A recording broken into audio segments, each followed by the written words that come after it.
বাবাজি শোনেন, আপনাকে তো দেখতেছি আপনি মাটি খাচ্ছেন, তো আপনার মাটি খাওয়ার দরকার নাই, রুটিটা নেন। এখন হাতে লাগাইও না, এর গায়ে লাগাইও না, ফাঁকে রাখো। আমি আপনার ছেলের বয়সের বয়স, বুঝছেন? বলছে না যে হাতে লাগাইলে হ্যান্ডবল, এরও রেফারি আছে। তা ঠিক আছে, তো আপনি আপনার রেফারি ছেলের না বয়সের থাকলে বয়স- কি খারাপ খেয়েও এ বেঁচে থাকতে পারে? এই নেন, রাখেন, এইসব খায়েন, এই যে পানি, খাবার পানি আছে, খাবেন। আমাদের এটাকে ফিরিয়ে দিয়েন না। এটা ফিরিয়ে দিয়েন না, আমরা আপনার সন্তানের বয়সের বয়স, কিছু মনে করবেন দেখো, না। তুমি যেই দাও না কেন, এ কোনো একটা টাচ করার মতন এর কোনো শক্তি নাই। দেখো কত খারাপে, কতগুলো দিছো তাই না? তাও কি আমি ধরতে পারি না?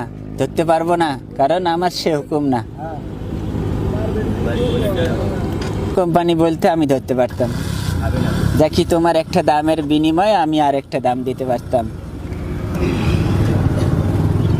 যাই হোক, এখন আমরা যেহেতু নিয়ে আসছি, আমাদেরই কোম্পানি। দেখো, তুমি হয়তো মনে হয় একটা পাওয়ার কম দেখো। তো হ্যালো গাইস, সবাই ভালো থাকবেন, সুস্থ থাকবেন। আসসালামু আলাইকুম রহমতুল্লাহ।